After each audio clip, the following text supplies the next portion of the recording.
It's 5. I'm live. Who knows where everybody else is? You got here with Joe Spina, which used to be Frankly Speaking, but it's now the Joe Spina Show. So let's get right to it.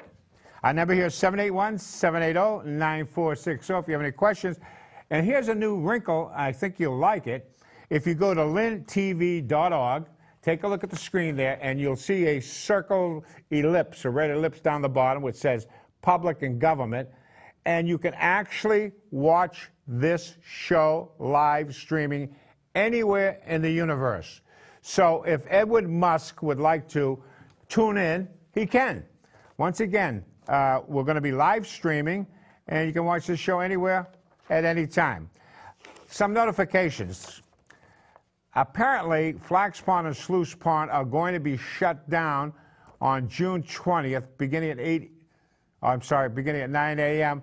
to be chemically treated by the USEPA AMA, and it has to be herbicides and algicides. And it's a good idea. It controls the aquatic vegetation algae. Now, here's what's going to happen.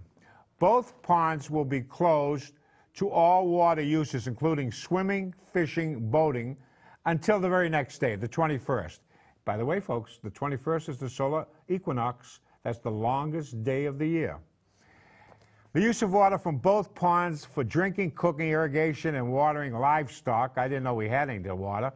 Cattle, seen any cattle around lately? Horses is prohibited for 5 days after treatment. Additionally, for Sluice Pond, water from the following 2 cove areas should not be used for irrigation for a period of 90 days following treatment. Northwest Cove, bordered by Jenner Street to the east, Kernwood Drive to the west, and Sutcliffe Road to the north. So that is one area that can't do any irrigation usage for 90 days following treatment. The second would be Northeast Cove, bordered by Jenner Street to the west and north, by Savory, New Bern Roads to the east. Additional booster treatments may be performed in these 2 areas during the June through August period. So if you have any questions, I suppose you could get hold of your ward counselor or counselor's lodge, and they'll keep you updated. Now, can you afford this? Can you afford $2,500 a month rent? Well, you know what? The Lynn United for Change says, we don't like the idea. A new building is planned for Monroe Street, where the vegetable garden is, and it supposedly is scoped out to have 189 apartments with rents raising up to about $2,500 and up. And they're saying it's not affordable at all. But the taxpayers, or the developer's going to get a terrific tax break at the taxpayer's expense. So they're saying in big letters, bold, your tax dollars could be used to help build luxury apartments that you will not be included from, or you will be excluded from. Let me restate it. So they decided, let's have what they call a neighborhood meeting, and I don't understand it because basically Monroe Street is not a neighborhood, it's a commercial area. If you think that's wrong, in other words, that they're building these luxury apartments at your expense, then show up on June 13th, which was yesterday. So I guess you can't show up today if it was yesterday. But here's what they say. They say no to no big rent increases, no tax breaks for exclusive luxury apartments, no to gentrification that will push us out of our own city, yes to development that benefits all of us. Keep Lynn affordable, diverse, and working class. You know, frankly, to be honest with you, I'm a market-oriented guy. Whatever the market bears, that's the way it goes. The best product at the least possible prices when you have competition and market forces. This has a smell, a stench of socialism, and that is nothing that I'm a fan of. To Frankly Joe. Happy Father's Day to all. Frankly Joe. Every kid in my neighborhood grew up in a household with a mother and father. Dad worked, mom stayed at home. Things have changed since then, for the better and also for the worse.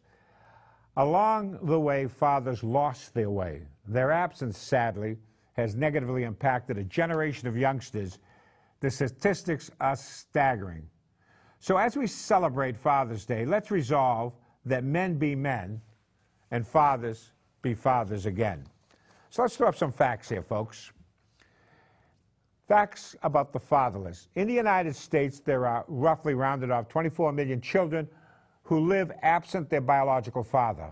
Fatherless children represent, now look at these stats, 63% of teen suicides, 70% of juveniles in state institutions, 71% of high school dropouts, 75% of children in chemical abuse centers, otherwise known as drug abusers, 80% of the rapists, 85% of youths in prison, 90% of the homeless and runaway children, all come from fatherless families. I think society better take notice and do something about it. Here's a sad picture. It's Fatherless Day again. Once again, stats, 90% of all runaways, 80% of behavioral disorders, 72% of African American children, 71% of teen pregnancies, all come from fatherless homes. And to be redundant, to drive the point, the fatherless generation. 63% of youth suicides from fatherless homes. Get that. That's really sad. 90% of all homeless and runaway children. 85% of all children with behavior disorders. It's repetitious. 80% of rapists with anger problems. 71% of all high school dropouts. 75% of all adolescent patients in chemical abuse centers. 85% of all youths in prison. 92% of daughters from fatherless homes are more likely to get divorced themselves. 90% of adolescents, repeat arsonists, live only with their mother. Our number here is 780-940-9460, and I could really use your help because I'm here all by my onesies. Next stop. Here's a question out for you. Is the train to Boston underutilized? And if so, why? Now, I brought the subject up. One of my little sidelines is I drive an elderly woman around for doctor appointments, get food, wherever, beauty salons, and she's a wonderful lady, very intelligent woman from Swampscott.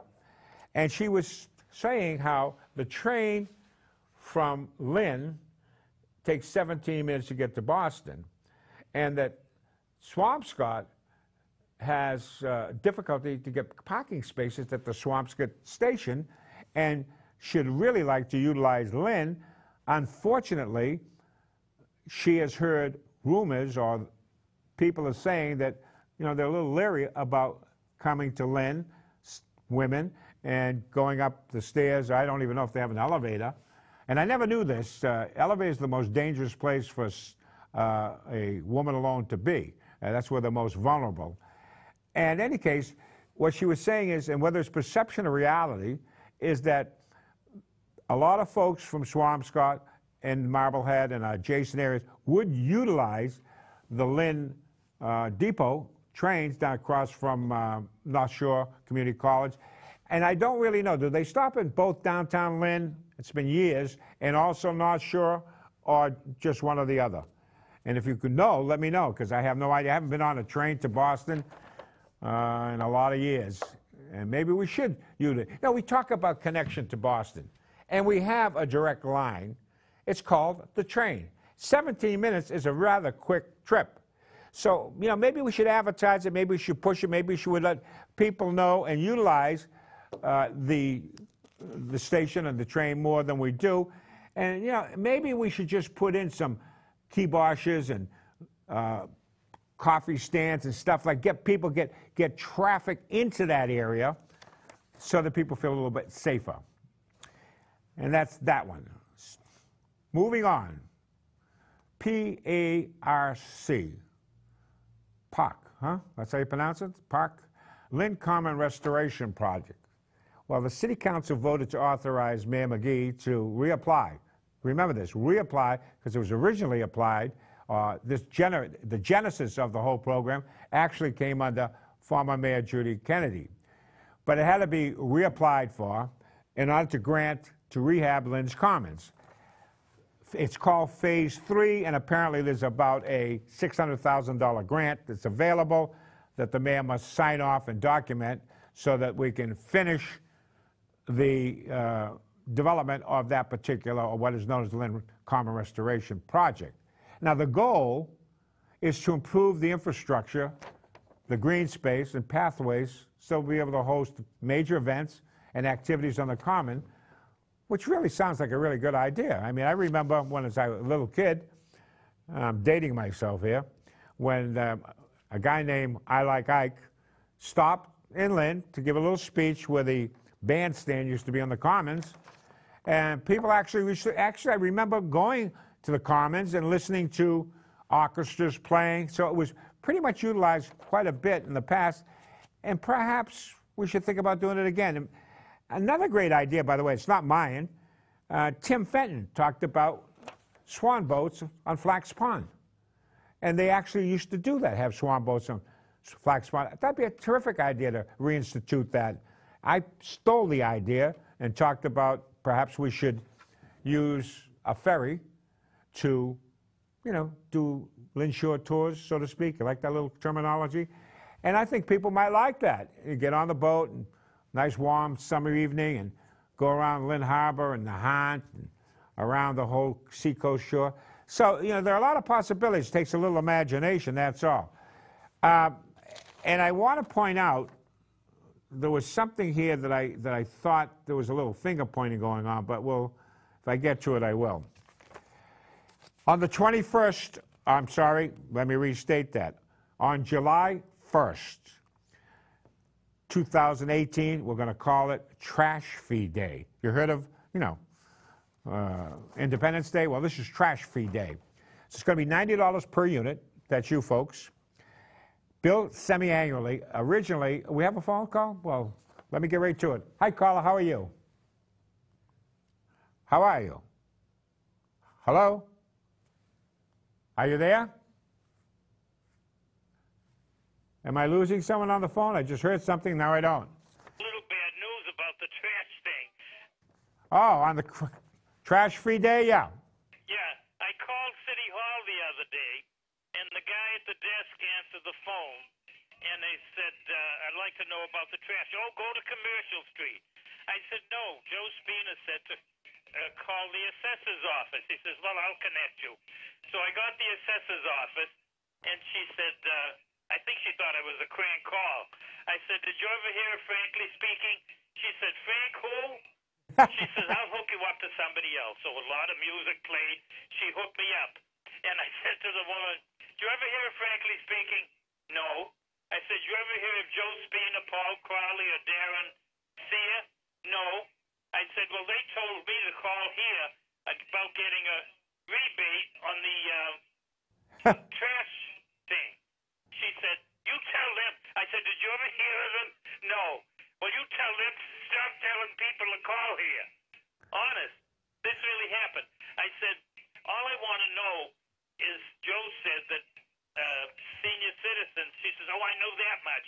If you're over 59, over 69, you don't pay at all. I said, that's all old hat now.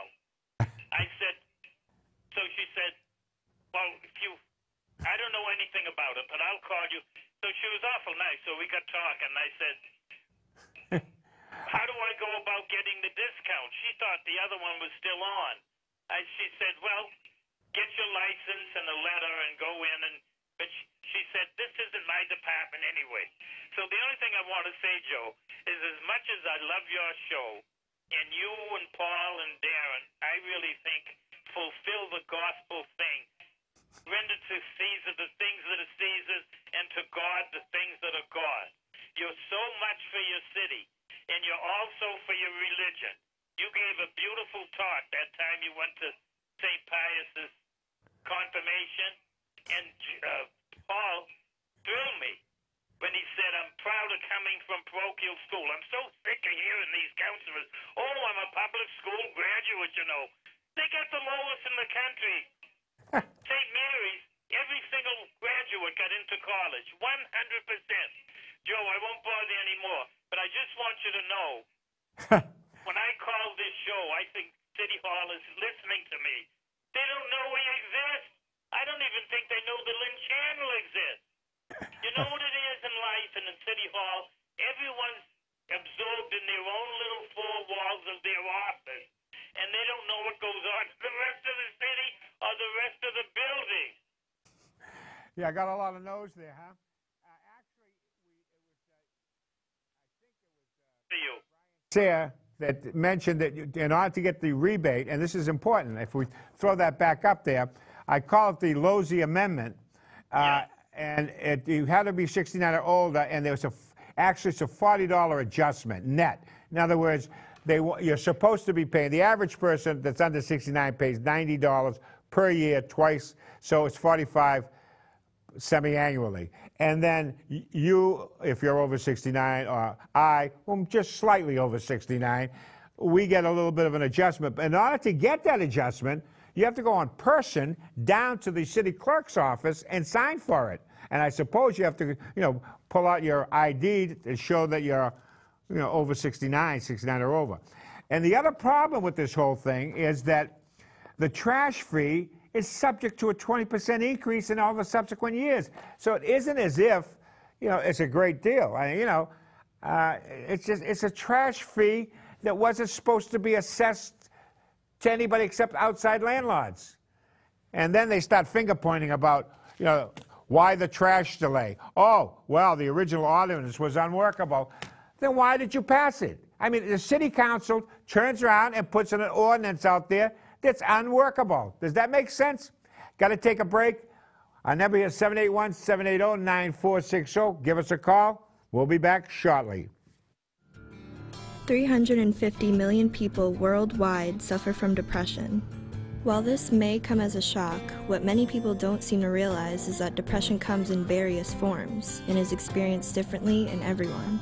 There is one death by suicide every 12.3 minutes. And 2 out of 3 people with depression do not actively seek nor receive proper treatment. So let's change that. You are not alone. Seek help today. You've always protected me. Every day of my life. There you go. Thanks, Dad. I'm older now, but I still need you. Prescription pain pills, heroin. I know kids are getting addicted, and people are dying. Can you still protect me? You can protect your teen. Teens who talk to their parents about opioids are less likely to misuse them. Find out what you can say.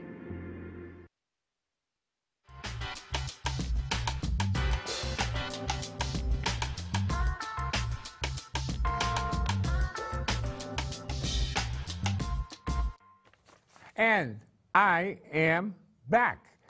I want to thank the former caller, the last caller, for those nice compliments, nice words. Appreciate it. We try to get information out to you as best we can. Look, I don't have all the answers. That's why we'd like you to call in and tell us how you feel. I mean, earlier in the segment, I mentioned about the train. Totally underutilized. I haven't used it in a long time, and I should. It's an easy, fast method of getting into Boston without any strain. 17 minutes downtown Boston. That's not all that bad. Maybe we should talk about it. But what is so important about the Blue Line when you have a train? Now, someone suggested maybe it's a cost factor, and I don't know. Is the MBTA a lot cheaper than taking the train? I suspect that the MBTA runs more often than the train does, but we can make adjustments for those types of things. Utilize what's available. And feature it. Those are some of the things, making it available and feature it. I want to get into another little topic here, and has to do with fuzzy logic, if you can throw that up, Pedro. And what I simply say is there's 3 terms there. And I hear all these people talking, politicians all the time. They use the word spend. Well, invest, spend. What are you talking about? If you invest, you're spending money. And at a time when you can't possibly spend money because you have no money, then you can't invest. It's that simple. Then you have services rendered, fees. And the other term that I love the best is revenue, which in effect is taxes. Ralph, how are you this evening? Hey, very good. Very good, Joe. I thought I'd help you out there. You look like you needed some help. But usually not, though. You do a very good job on your own. Talking about the train. Last week, Slow I down, took the Ralph. train into Boston to BU Medical for a procedure. Repeat. And I can hear you now, Ralph. What is it? Can you hear? I took the train last week into Boston for a medical procedure at BU Medical. Can you hear me? Hello? Yeah, go ahead. I can barely make you out, so speak distinctly without much rattle. Go ahead. Okay. I took the train into Boston last week for a medical procedure. Okay. Okay? Wait. And Keep going. I'm trying to pick you up. You know that my hearing is not all that great. But I know. let me. It's a little clangy, and I want to try to work the. I'm going to take the plug out and see if I can hear you better. Otherwise, we'll try Okay. this. Can we jack up the volume? All right, go on, Ralph. Say a few words. Okay. I took the train into Boston last week Okay. Keep for a going. medical procedure And? at BU Medical. And it does take about 25 minutes actually to get into Boston because it slows up a lot in Charlestown. But it was so crowded that the quarter of 8 train was so crowded I almost didn't get a seat, even though they put many cars on. So what we really need is. Go ahead. So wait, let me get Ralph. Let me go back and forth with you. You went for Okay. medical procedure, and Right. the train was crowded. You're saying it was Very. being used. Okay. Right, So- I was going to BU Medical. Very crowded, right? But because they don't have enough trains in the early morning. That's a great point. Now let me ask you this: so it's not the train is not underutilized; it's badly utilized. Right. If you get the quarter of 8 or the quarter past 8, it's always very crowded. And How long did it take you to get into Boston, Ralph? It took me 25 minutes to get into Boston. 25 from the time I took the train. It's not 17 Okay. minutes as advertised. No, it isn't. No, it isn't. No. And more importantly, how did the procedure work? Are you okay? Colonoscopy, I'm all right. Okay. So, yeah, I'll be okay. Yeah, I appreciate your concern. But what I believe is, okay, can you hear me? Yeah, actually, I like it better without the hairpiece. Yeah, go ahead. Oh, you better out the earpiece. Great. My idea is that is forget about the trains. They should have high-speed buses or monorails all the way up the coast, all the way from Rockport and Newburyport, all the way down into North Station. Also, have a loop with one of the high-speed buses. Ralph, let me stop you for one. Ralph, let me stop you for 1 second. Okay, You sure. said I heard the word monorail. So you're saying that they go a monorail, which that would mean we'd have to do some construction. Is that correct? Absolutely, right. Go ahead. Keep going. So we'll go all the way to North Station. We could go all the way to North Station, all right? That's very important to get into North Station very fast. Also, there's 2 other places we want to go to. As far as there are actually 3 other places we want to go to. One is get to Wonderland so we can get to Government Center and get to the airport. And if you had a loop and these monorails could loop on a bridge over the highway and get to Wonderland, and it's a very short trip from Wonderland to the airport. Very short. All right? Also, there's the Keep going. dedicated roadway that President Stewart talked about days ago, that you can go, that monorail can loop off and go all the way to South Station. And South Station is where a lot of people work. That's the financial district. That's the financial district. So you have. So all of this talk about transportation infrastructure is just a question of recognizing what we have and doing something about it. Right. There's no one uses strategic thinking. There's no one doing it. And I asked one politician this week about this, and he keeps talking about the ferry. And the ferry's not going to help us with moving people into Boston. Look, to me, that is economically unfeasible. You know, it's a nice gesture. If things were going great, you have to subsidize a tremendous subsidy in order to make it viable. Am I right or wrong? If the federal So we'd be better off doing what you proposed, which is looping into the blue line at Wonderland, and then from there, locked in. Makes sense. Ralph, I wish I knew that I was going to be here solo flight. I would have given you a call and had you next. I would have been there in 2 seconds. Okay. Our number here, folks, is 781-780-9460.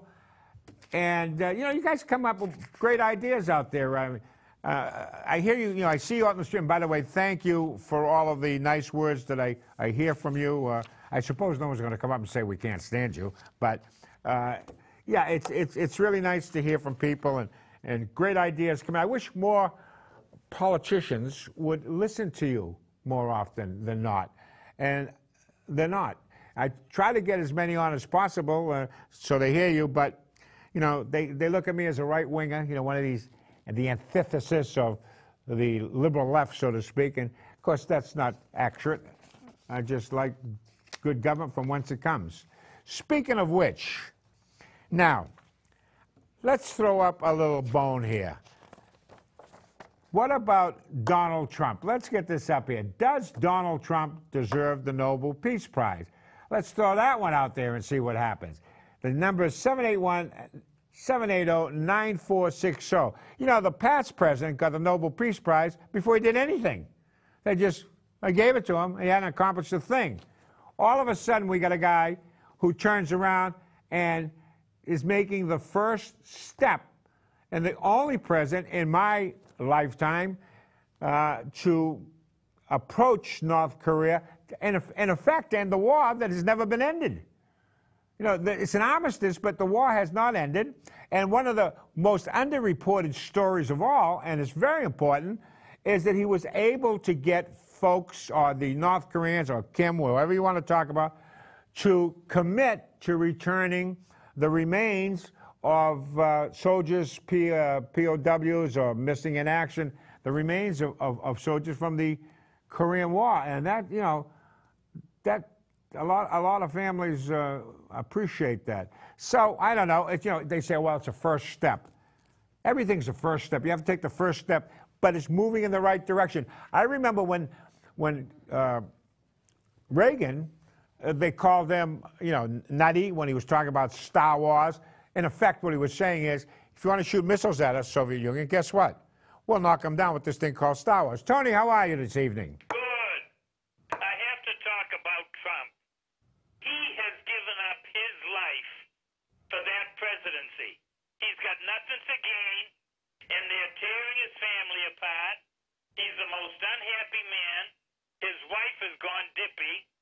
She's sick mentally as well as sick. She thought she was going to spend wonderful time in New York and in Mar-a-Lago. They're practically in a monastery. They've given up all their... He'd be way better off not be... I'd say take your presidency, stuff it. He's got nothing to gain. He's given... His son's divorced. Now there's a new thing in New York. They're suing him and all his kids, the Attorney General. He's had to give up all his enjoyment, grabbing women in strange places. That's all over with. All these sacrifices. He might as well be in a monastery. And he's the best. I love his financial. When he went to Brussels and he saw that beautiful building, they said, how do you like the building? He said, oh, it's beautiful. First time in his life he bit his tongue. You know why? No, the tell me. United States paid for that building. Then right in front of all of the leaders, he said, you're going to have to, I was a little embarrassed. He said, you're all going to have to start paying, I'm through. The only thing that's my sister and my cousin were against him till yesterday when he said, you all got to keep your fingers out of our piggy bank. They got what Yuma can do. Now they're on Trump's side. Then Jerusalem, they're going to build the big embassy. They wanted $1.8 billion. How much and did he signed Donald. Tony, let me stop you there. And he crossed it off. He said, no, I'm not doing it. Tony, I'm not paying that. I'm giving you $400,000. So, in effect, Donald Trump said, I'm not going to sell for $1.8 billion to build that embassy. He ended up going for about $400,000? Yes. All right. So I love let me him ask 'cause you, Tony. He's like me. I think if he was going to Walmart, he'd pick up pennies in the So that's a sign of someone who has his finger on the pulse, don't you think? I mean, you know. Of course. All right. I adore. If he's speaking, I shut off no matter how good a show I'm watching, to listen to him. All right. Let me ask you one question. The other day, now the head of Canada was against him. Tony. He says you're going to be the loser. I'm not giving you another penny. And you know, when he talks about Mexico paying for the wall, he doesn't mean to physically play. He means that he's going to cut out their $2 billion that he gives them every year. And that's how the wall's going to be paid for. Let me ask you the last question, Tony. Boy, you're passionate. Does Trump deserve the Nobel Peace Prize? Yes or no? Of course. Huh? Of course, if that freeloader Obama was doing it, he would have got it long ago. All these things Trump has done, and all for the good of the country, but all these actors and things are all against him. They're so jealous of him. But I'm telling you, the one point I want to make, Joe, is he's got nothing to gain and everything to lose. He's got nothing to gain from this. He's given up everything. And I think he's going to lose his wife. She's gone dippy. Tony, thanks for the call. By the Joe. way, I'm going to make sure that Donald Trump sends you a check for all the kind words. Have a great night. Getting to our open, this is on the poll question this week. Does Trump deserve the Nobel Prize? You can go on Facebook, and I believe you're going to have, well, from now until next Thursday to vote on it. Our last poll, which had to do with our unions obsolete, and the results of that was about 60% one way, 67%, 33%, I believe, was the breakdown of that. Calvin, how you doing this evening? Calvin? Oh, How are you? Speak up. Cal Anderson, how are you? Very well. I Good. saw you I a little don't usually earlier catch you on live because I'm usually with clients this time of day, but I catch your show on demand when I binge watch all the LCTV stuff. So, I want to chime in on the monorail. yeah, talk about the monorail because I'm not even familiar with it. Is there a good? Well, there is Wait a minute, it, is it a good idea? because it's been a concept. I've been pitching it for about 15 years. I've run for Okay. city council at different times over the years, and every one, you can go back and check my old websites, I've suggested a monorail just from the link from Wonderland to Lynn. Now, there's a couple of reasons why. You remember the apartment building that's right before the bridges? Well, they built those really on the right-of-way for the tracks. So the MBTA had that right-of-way. Now they don't have that. They don't want to tear down the building by eminent domain. So I just say, since they got the spiffy new garage there, they've already got the new altitude there, it would be a destination. You come off, you transfer, and it zips across the road. Now, there's just stanchions and pylons that come up. There's a lot less impact to the ground. It's flexible. They're quiet. And I see a stopover in Market Square on the way into Central Square. And there could be a link in future years out to Nahant, Can out to Salem. I ask you a couple of questions? One is, Or Marblehead, I mean, if they want. can you hear me, Calvin? Yes. Calvin, I'm not sure. Does the train stop both in Central Square and across from the North Shore Community College? Does it make two stops in Lynn? No. Well, during business hours, it makes a stop for the... Only stops across for the from River North Works. Shore? Okay. Secondly, is a monorail feasible? Well, they've been making them for 40 or 50 years. Disneyland, there's a few places in Europe. They had them at World's Fairs. I think there's one in Seattle, and they just kept it as part of the infrastructure. It's really, instead of building the whole track with the traditional rails, these rise up over. Now, this would be a destination. People would come just from all over the world to Greater Boston and say, hey, we can go up and take the monorail to the beach. So you would be. Another thing for Lynn. So you would encourage. You know, we talk about transportation infrastructure as being a big issue, and our mayor, if I'm not mistaken, wasn't he chairman of the Transportation Committee? Yes, I pitched this to Mayor McGee back when he was state senator and chair of the Transportation Committee. Monorails, is that conversation happening? Well, I don't think so, because advocate who would like to see it, but said the practicality of it is it would be new technology. So I'm just saying, let's think outside the box. We're in the new millennium. Let's do that. There was an original pitch when they did the causeway over going to Nahant to make each one of those new lights its own little wind turbine on top. But back during the Patrick administration, they nixed that because it was a new thing. They didn't have any existing technology. So I say you just, get the companies to adapt to the new instead of, the tail shouldn't wag the dog, you know what I'm saying? Yeah. Calvin, I got to let you go, but I would love to have you, I've invited you in the past, and anytime you can make it, I'd love to have you sitting over here in an empty chair since I'm here by myself. But, you have a lot to say, and you go to... You're invited to come on Cal's World as well. Well, listen, you take care. Thanks for calling and for enlightening me. Have a great night. And I'm off to a new thing at the library tonight. I want to invite everybody at 7 p.m. There's a thing at the Lynn Museum. It's another in the series honoring Frederick Douglass's 200th birthday. This is about the women in his life and an author who wrote a book. Calvin, good evening. Thanks for the call. Right.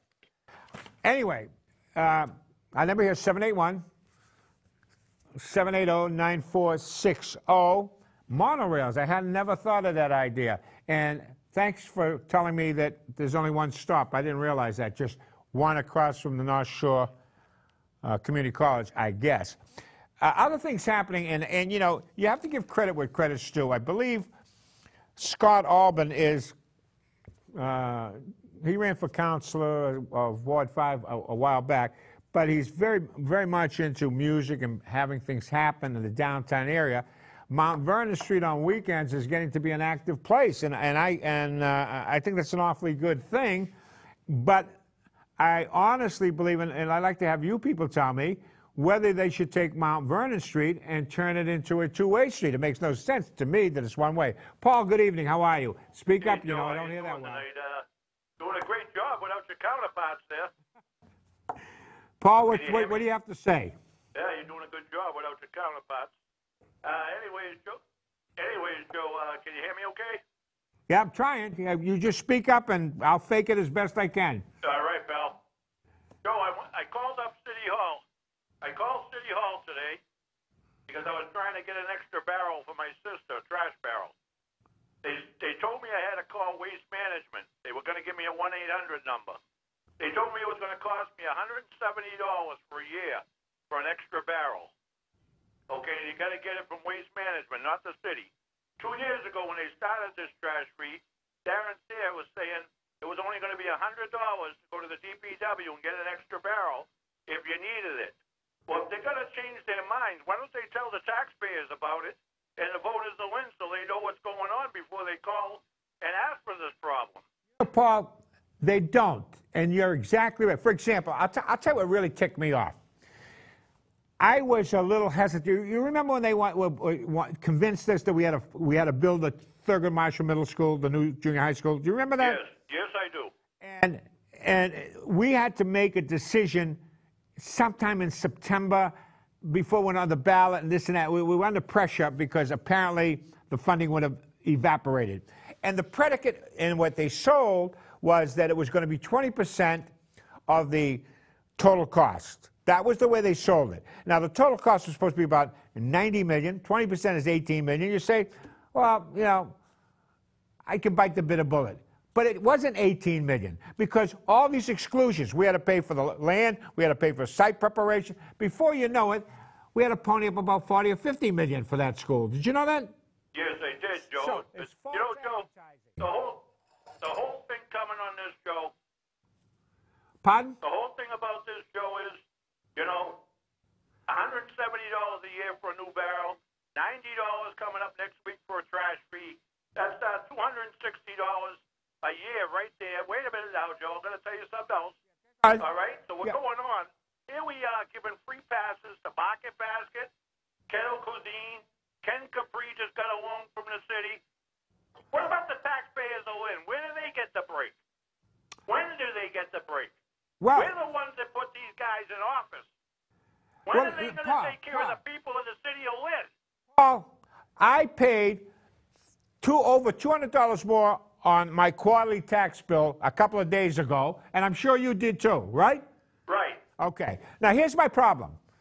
I understand that we have to pay for our services, but what's really bothering me is that nobody puts the cap on anything. Right.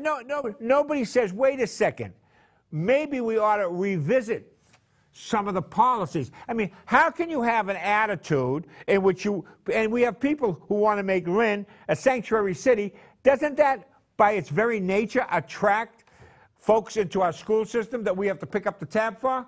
Am I right or wrong? Exactly.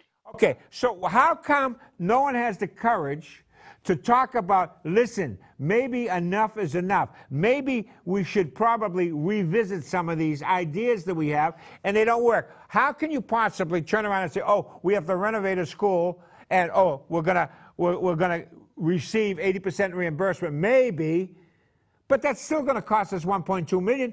Where's that supposed to come from? Exactly. And then nobody talks about it. Here's the best one, Paul.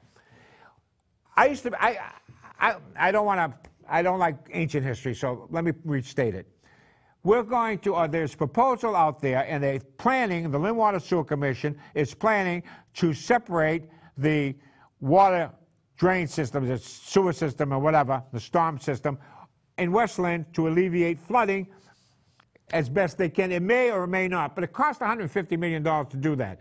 Now, who is going to pick up that tab? That's a tax increase on our rates. And you well know that the Lynn Water Sewer Commission was a circumvention of Proposition 2.5.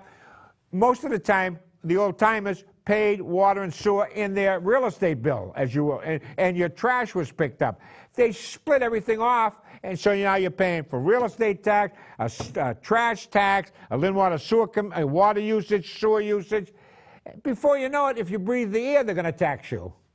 Well, Paul, Joe, just in closing, I just want to say, the politicians of the city of Lynn, they need to start listening to the voters a little bit more and start educating them and letting them know what's going on in this city, because if we don't know what's going on, they're not getting reelected.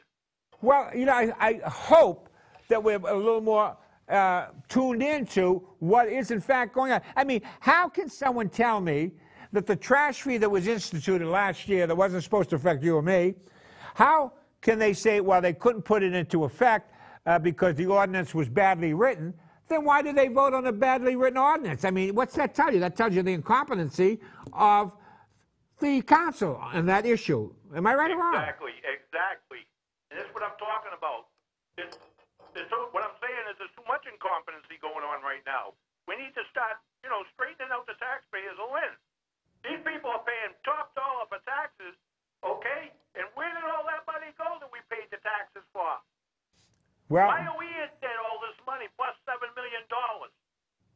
Well, who's going to answer those questions to us? You bring up a great point. We don't even know whether, in fact, on January 1st, the fiscal year, they went out and borrowed money. We don't know whether there might, on top of it, be a $7 million shortfall. Exactly. And if that's the case, is there any way that we can get around receivership? Well, I don't think so. Neither do I think it might be better off for the city right now. Yeah, but nobody wants to talk about it. Nobody wants to talk about it. And then when it happens, and if I talk about it, say something, oh, I'm being negative. Oh, what a gadfly. You get what I'm trying to say? How much can you put up with, Joe? Paul, you be good. Have a great night. Thanks for the call. Take care, Joe. All right. Our number here is 781-780-9460. Get those calls coming in. How do you feel about it? I mean, I'm a little bit stressed out on the tax situation. And listen, I understand that we have to pay for goods and services. I got no problem with that. But you know what? Like Paul said, I'd like a little truth in advertising. That helps. All good and well. I give Lozy a lot of credit for fighting for seniors. But in many ways, something inside me says that seniors ought to get a break, but at the same token, we should be a little more equitable. And then, on top of it, in order for you to get the break, you have to go down to City Hall and get it. It'd be easy enough for City Hall to identify people who happen to be of a certain age and let them know automatically that they're getting the break. I mean, how hard is that? We're in a technological age. I mean, for God's sakes, every time I look on my websites, they know everything about me. Give me your phone number, and they give me my biography, the things that I didn't know about my own self. So when anybody tells you, oh, it's complicated, it's difficult, give me a break. Not today any longer. Our number here is 781-780-9460. Give us a buzz, if you will, and let me see where I want to go. Oh, I want to go back to Mount Vernon Street. You know, I think it's a really good idea to get activity. Apparently on weekends, things are happening. The art community is booming. And I asked someone, once again, you get a lot of people who aren't even from the city of Lynn, who have good things to say about the city, and you better listen to them because they're seeing it from a non-jaundiced perspective. I'm going to take a quick break, and we'll be back.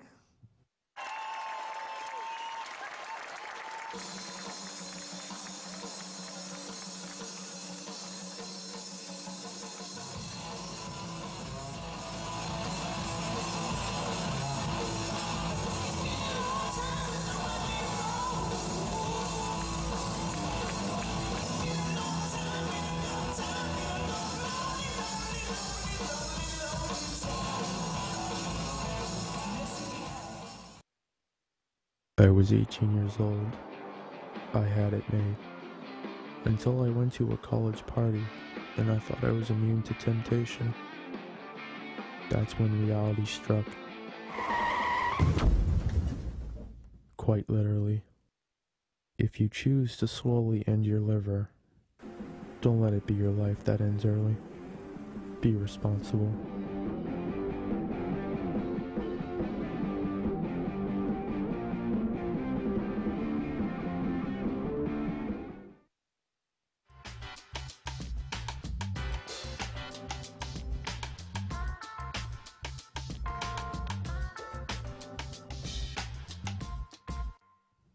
And that music tells me I'm back in here.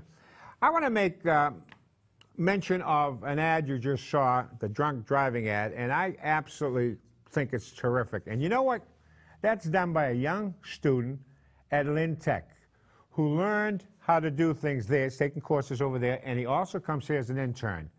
And you have to give him credit. He writes, and he acts, and he has it photographed. That's a great piece. Any of you folks out there that want to get involved more on than community TV, television, stop down here. There's so much to do. You can watch us live and every show from here on in by going to Lynn Community TV. And if you notice that red ellipse at the bottom, you punch in public or government, and that's it. You can either watch, you know, Calvin Anderson's show or whatever other show, The American Dream, and Nesser's shows. I mean, there's so much to see here and to do here. So get yourself down. And I don't know if we're still doing it. You can flash up on the screen and let me know, folks, Pedro. Every other Friday at 6:30, open for business. Come down and get a few snacks.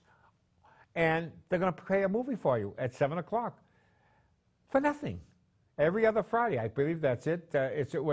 Once a month. It happens once a month that you can come down to the studio. And it's a marvelous studio. I mean, you really like it. It's a trip in itself. And they have some, and we'll let you know what movies they're showing. They had Flash Gordon, and that was one of my all-time favorites, by the way. So evade yourself, and again, my kudos to that ad. That's a great drunk driving ad. Well done, well structured, and you know, a young kid did that. So, great things are happening at Lynn Community Television. As a matter of fact, I believe that Dave Riley and my dear friend Pedro Diaz and company, and I hope I didn't forget anybody, Brian and all, they're up for an award. Screen me if I'm right about that and what that award is. I mean, something to be proud of. Trying to get the word out there, and it's expanding. I mean, they've done a marvelous job here. Facebook, what about Facebook? Aha, here it comes. Facebook comments. Or comments, go ahead. Is that the award? Ah, I see what you, thank you very much. Malcolm Mitchell, loved your last show. As for the financial condition of the city of Lynn, I'm sick and tired of listening to those politicians telling us that they know how to fix financial crunch in our city. Everyone blames everyone else. Pedro, stop there, put up that little graphic on double talk, or double stands hypocrisy and finger pointing. Just flash that up there, visually. That's basically what Malcolm's talking about. In fact, Paul was talking about the same thing. Let's get back to what Malcolm had to say. And then he says, for the monetary mess we are in, the finger pointing goes out there. No one wants to belly up to the bar and take ownership of a mess we're in. You know, once you belly up, once you admit to the problem, you can solve it. I am also sick, and big S-I-C-K, of hearing McGee has only been in office a short time. Give him a chance. Well, let me tell you, McGee and his clan has been involved in the city of Lynn politics for years, and he's no tin horn rookie when it comes to running of the city of Lynn. So let's start by opening the books. Not a bad idea, Malcolm. Opening the books is called transparency, so the public can see where their tax dollars are going, line by line. I realize that zero-based budgeting and resource allocation is not a perfect solution to our problems, but it darn well gives cities' finances the transparency accented all of these politicians accented talk about, yet we never see. Very well said, Malcolm. Tom says it's an absolute necessity. What is an absolute necessity? Transparency, transparency, transparency. Ralph Briggs, private sector, and Ralph, thank you. Thankfully, I hope that procedure was minor. Ralph Briggs, private sector unions out of date because people have jobs that are tech-oriented and employees have many options to leave for better pay conditions. Well, let me finish this off. This has to do with our poll. Public sector unions have too much political power, and public sector jobs are already protected by civil service. It's an interesting take. So Tim is saying what's absolutely necessary are unions, that they're not obsolete. And Ralph is saying, wait a second, let's rethink this a little bit. Private sector unions are pretty much a thing of the past because there's a new technology out there, or the tech field doesn't necessarily, it's built on individual talent as opposed to labor of a different nature. And the employees have, the employee has many options to leave. That's true. Better pay.